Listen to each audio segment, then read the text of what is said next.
एक चाहत होती है अपनों के साथ जीने की जनाब, वरना पता तो हमें भी है कि मरना अकेले ही है। जय हिंद दोस्तों, नमस्कार। स्वागत है आप सबों का फ्लाई अप अकेडमी पर। चलिए आज की क्लास शुरू करते हैं और आज जो प्रैक्टिस पेपर है उसको देखते हैं किस किस तरह के सवाल हमारे सामने आते हैं। ठीक है, देखिए सबसे पहला सवाल आप लोग के सामने होगा। सबसे पहला सवाल लिखा है, राज्यसभा के सदस्य बनने के लिए न्यूनतम कितनी आयु होनी चाहिए। राज्यसभा का सदस्य बनने के लिए न्यूनतम आयु कितनी होनी चाहिए, तो आप बताइए कितनी होनी चाहिए न्यूनतम। राज्यसभा बनने के लिए 30 वर्ष होना चाहिए। ध्यान रखिएगा थोड़ा, राज्यसभा का सदस्य बनने के लिए कितना, 30 वर्ष। बहुत जल्दी और बहुत कंफ्यूजिंग ये है, 30 वर्ष। ठीक है, अब नेक्स्ट क्वेश्चन आप लोग देखिए। नेक्स्ट क्वेश्चन स्लाइड को हम ऊपर करते हैं। नेक्स्ट क्वेश्चन 2 नंबर क्वेश्चन हमारा क्या कहता है, देखिए 2 नंबर क्वेश्चन कहता है, दिल्ली चलो का नारा किसने दिया था। दिल्ली चलो का नारा किसने दिया था, जरा ध्यान से और गौर से बताइए। दिल्ली चलो सुभाष चंद्र बोस हमारे नेताजी द्वारा दिया गया था दिल्ली चलो का नारा। ठीक है, तीसरे क्वेश्चन की ओर आएंगे दोस्त। भारत द्वारा भेजा गया पहला उपग्रह कौन सा था। भारत द्वारा भेजा गया पहला उपग्रह क्या था बताइए। ये तो आपको पता ही होगा। उपग्रह, पहला उपग्रह जो भारत द्वारा भेजा गया था, क्या था नाम उसका, आर्यभट्ट था। ठीक है, आर्यभट्ट उसका नाम था। 4 नंबर क्वेश्चन की ओर आते हैं। 4 नंबर क्वेश्चन हमारा कह रहा है, 4 नंबर की, श्रीनगर शहर किस नदी के किनारे बसा हुआ है। श्रीनगर शहर किस नदी के किनारे बसा हुआ है बताइए। हम बोले थे आप लोग से कि नदी के तट पर बसा हुआ शहर जरूर याद कर लीजिएगा। जो भी टॉपिक आता है उसको एकदम पूरा क्लियर कीजिए एक एक करके। श्रीनगर किसके, झेलम के किनारे बसा हुआ है, सी नंबर ऑप्शन। इराक की मुद्रा क्या है। इराक, 5 नंबर क्वेश्चन हमारा कह रहा है इराक की मुद्रा क्या है। इराक की मुद्रा क्या है बताइए। इराक की मुद्रा दिनार है। इराक की मुद्रा दिनार है। ठीक है, ध्यान रखिएगा। ये भी बात कहे थे कि जो भी हाईलाइटेड देश है उसकी राजधानी और मुद्रा जरूर याद रखें आप। नेहरू कप किस खेल से संबंधित है। नेहरू कप किस खेल से संबंधित है बताओ दोस्त। नेहरू कप का बात आए तो वो फुटबॉल से संबंधित है। क्या, फुटबॉल से संबंधित है। देखिए दोस्तों, वीडियो को शेयर कीजिए औरों से ज़्यादा, तभी मज़ा आएगा आपको भी और मुझे भी। जो पढ़ा रहे हैं वो किसी ना किसी को हेल्प कर रहा है। ठीक है, और कमेंट में ज़रूर बताइए कि आपको कैसा वीडियो लग रहा है। चलिए आगे बढ़ते हैं हम। आगे 7 नंबर क्वेश्चन हमारा क्या कहता है दोस्त, देखो 7 नंबर क्वेश्चन कहता है, भारत में पहली भूमिगत मेट्रो रेल सेवा किस शहर में शुरू हुई। भारत में पहली भूमिगत रेल सेवा कब शुरू हुई। तो पहली भूमिगत रेल सेवा कहाँ शुरू हुई थी, कोलकाता में। आप लोग को पता हो तो। बाल दिवस कब मनाया जाता है, तो कब मनाया जाता है बाल दिवस, जब आप अपने मास्टर से टॉफी खाते होंगे, वही बाल दिवस है ना, चाचा नेहरू जी। कब मनाया जाता है बताइए जरा। 14 नवंबर को मनाया जाता है। क्या, कांडला बंदरगाह किस राज्य में स्थित है। कांडला बंदरगाह, बहुत ही अच्छा क्वेश्चन। कांडला बंदरगाह बताइए, कांडला बंदरगाह किस ये में वो स्थित है, किस राज्य में स्थित है कांडला। कांडला किस राज्य में स्थित है, ध्यान दीजिए और बताइए। गुजरात में। ठीक है, गुजरात में स्थित है कांडला। कौन सा ग्रह आकार और द्रव्यमान में लगभग पृथ्वी के समान है। कौन सा ग्रह है जो आकार और द्रव्यमान में लगभग पृथ्वी के समान है, तो ये कौन सा ग्रह है बताइए। बृहस्पति, शनि, मंगल। देखिए बृहस्पति, शनि, मंगल और कौन, निम्नलिखित में से कोई नहीं। तो यहाँ निम्नलिखित में से कोई नहीं ही है, जो मतलब ये तीनों में कोई नहीं है जो लगभग आकार और द्रव्यमान में पृथ्वी के समान है। कौन है बताइएगा जरा। ये आप होमवर्क रखिए, यहाँ नन ऑफ दीज हो गया ना ऑप्शन। आप बताइएगा कि आकार और द्रव्यमान में लगभग पृथ्वी के समान कौन है, कमेंट करके बताइए मुझे। कमेंट हम देखेंगे सबका। ठीक है, कौन सही उत्तर देता है। थोड़ा सर्च कीजिए, अपने से मेहनत कीजिए, तभी तो आपका इसमें ये बढ़ेगा। 11 नंबर क्वेश्चन आते हैं। 11 नंबर क्वेश्चन कहता है उस्ताद जाकिर हुसैन किस वाद्य यंत्र से जुड़े थे। जाकिर हुसैन, देखिए ये बहुत बार पूछा है। उस्ताद जाकिर हुसैन कौन थे, तो तबला वादक थे। उस्ताद जाकिर हुसैन कौन थे, तबला वादक, ठीक है, तबला से उनका रिश्ता है। 12 नंबर क्वेश्चन देखते हैं, निम्न में से किस राज्य में समुद्र तट नहीं है। किस राज्य में समुद्र तट नहीं है, तो उड़ीसा में है ही, गुजरात में है ही, गोवा में भी है, तो किस में नहीं है, मिजोरम में नहीं होगा। क्या, मिजोरम में नहीं होगा, ठीक है। आगे हम लोग बढ़ते हैं, आगे क्वेश्चन की ओर बढ़ते हैं। आगे देखिए 13 नंबर क्वेश्चन हमारा कह रहा है राज्यसभा के सभापति कौन होता है। बहुत ही अच्छा क्वेश्चन, जवाब दीजिए दोस्तों, राज्यसभा के सभापति कौन होता है। ये हमारे होते हैं उपराष्ट्रपति। क्या आप लोग को पता हो तो राज्यसभा के सभापति कौन होते हैं, उपराष्ट्रपति। आधुनिक ओलंपिक खेल की शुरुआत कब हुई थी, ठीक है।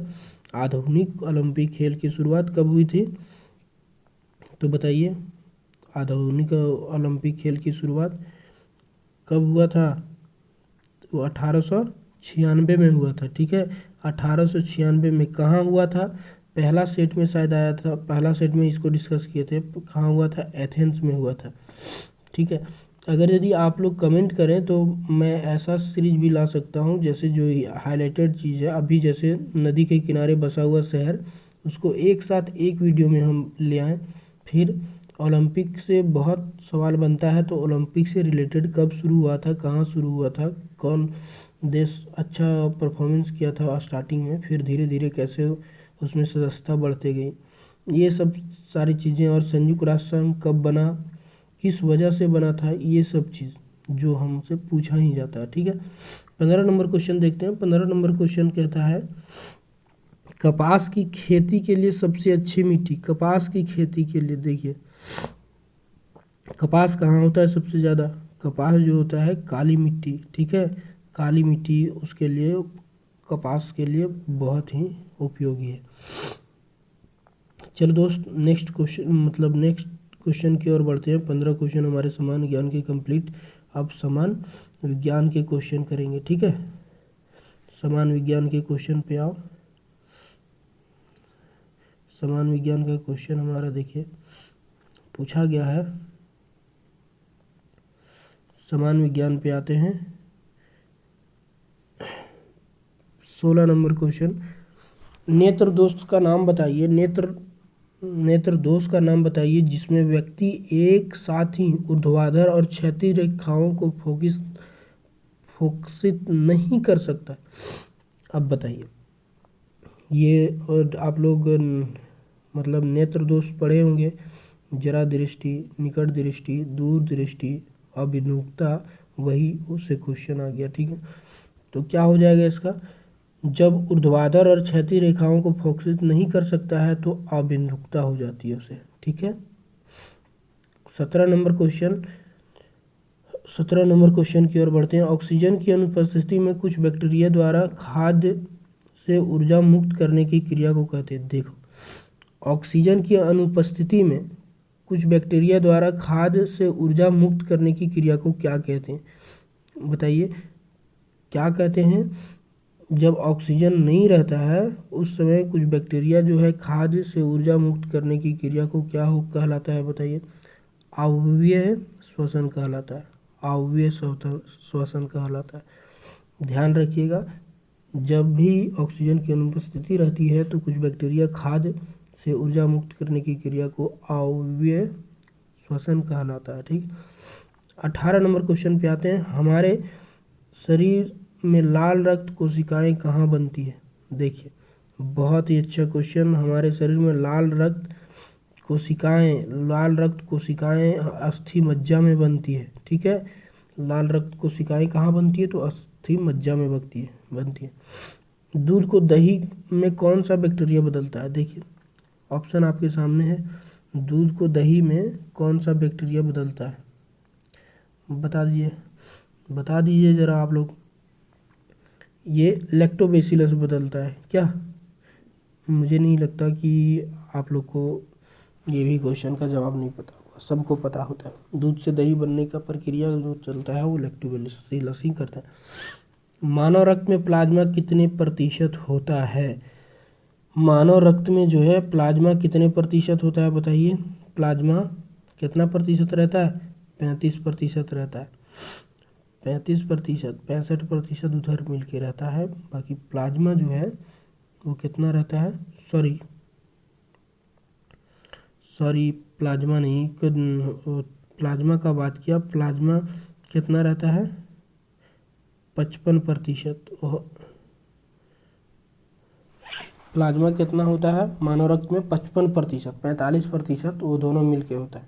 ठीक है, मानव रक्त में प्लाज्मा 55% होता है। अगला क्वेश्चन देखते हैं। किण्वन प्रक्रिया में निम्न में से किसका निर्माण नहीं होता? किण्वन प्रक्रिया में निम्न में से किसका निर्माण नहीं होता? किण्वन प्रक्रिया में बताइए। तो ethyl alcohol, methyl alcohol, acetic अम्ल और HCl। तो बताइए किण्वन प्रक्रिया में जो है HCl हाइड्रोक्लोरिक अम्ल का निर्माण नहीं होता है किण्वन प्रक्रिया में, जरा ध्यान रखिएगा। ठीक है, लोहे के जंग लगने की प्रक्रिया कहलाती है। ये क्वेश्चन तो हर सेट में ही पीछा ही नहीं छोड़ रहा। ये क्वेश्चन लोहे के जंग लगने की प्रक्रिया क्या कहलाती है? ऑक्सीकरण कहलाती है।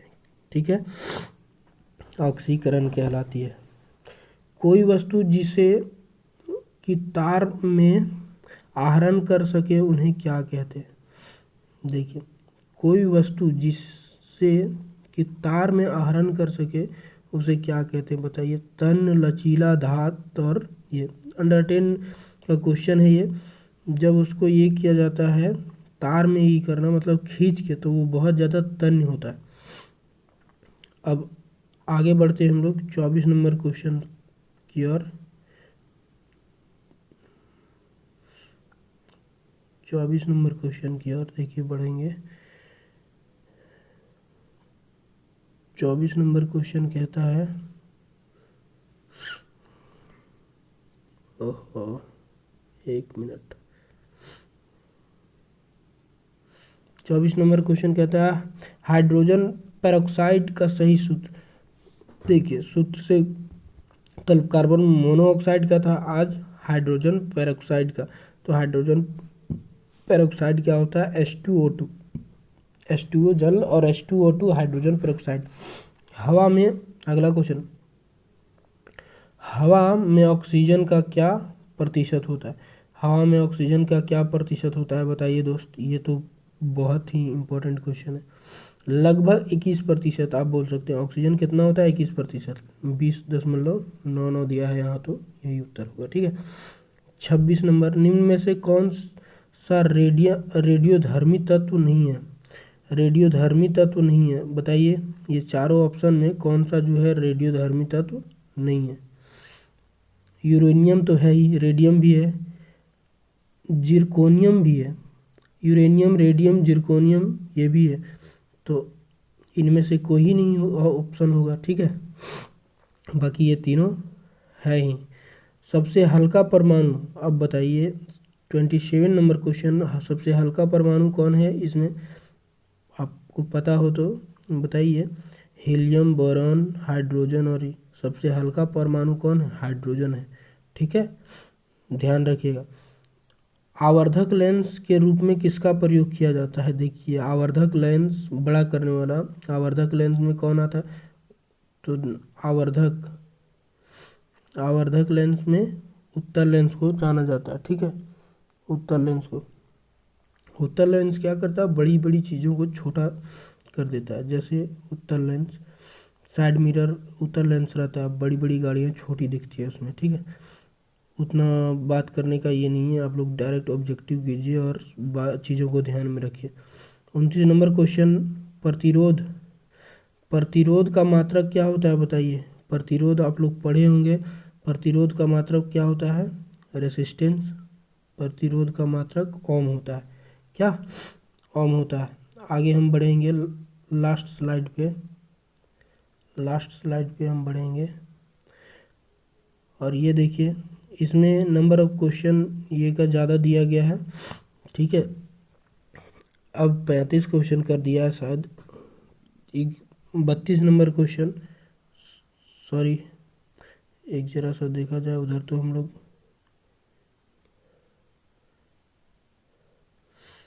प्रतिरोध का मात्रक, फिर ऊपर बढ़ते हैं, 2 क्वेश्चन छूट रहा था यहाँ से। निम्न में से कौन सी वस्तु चुंबकीय है? अब बताइए कौन सी वस्तु चुंबकीय है? पारा, लोहा, सोना और नन ऑफ दिस। तो इसमें चुंबकीय गुण रखने वाला कौन सा वस्तु होगा? लोहा ही होगा, लोहा चुंबकीय ये रखेगा। 31 नंबर, यदि कोई धावक 20 सेकंड में 200 मीटर की दूरी तय करता है तो उसका वेग क्या हो? बताइए 20 सेकंड में 200, तो इसका वेग क्या हो जाएगा बताइए आप जरा, बता दीजिए। ये कितना हो जाएगा? 10 मीटर पर सेकंड, ठीक है, मीटर सेकंड में तो 10 मीटर पर सेकंड हो जाएगा। कैसे हो जाएगा? आप लोग इसको भली भांति जानते हैं, और नहीं जानते हैं तो थोड़ा टाइम स्पीड डिस्टेंस का ध्यान रखें। 200/20 कर दीजिए, 1 0 से 1 0, 2 से 10 बार में 10 मीटर पर सेकंड आ जाएगा। ठीक, आगे हम बढ़ते हैं, अगला स्लाइड पे हम बढ़ते हैं। देखिए अगला स्लाइड हमारा कहता है, अगला slide 32 number question, 32 number question हमारा क्या कह रहा है दोस्त? एक विश्राम की अवस्था में किसी वस्तु में इनमें क्या होता है? देखिए एक विश्राम की अवस्था में किसी वस्तु में इनमें से क्या होता है? अब देखिए विश्राम रहेगा तो चाल, क्या चाल होगा? ऊर्जा, हाँ ऊर्जा हो सकता है। गति, मात्रा, वेग, ये सब तो होगा ही नहीं। वेग रहेगा तो फिर विश्राम कैसे? गति, मात्रा भी नहीं होगा, मतलब ऊर्जा यहाँ से ही होगा, क्योंकि ऊर्जा विश्राम ये अवस्था में भी रहता है। 33 नंबर क्वेश्चन करते हैं, किसी वस्तु पर लगने वाला उत्प्लावन बल किस घटक पर निर्भर करता है? बहुत ही अच्छा क्वेश्चन साइंस का। किसी वस्तु पर लगने वाला उत्प्लावन बल उसके ये पर क्या, किस पर निर्भर करता है? तो उसके घनत्व पर, डेंसिटी पर निर्भर करता है।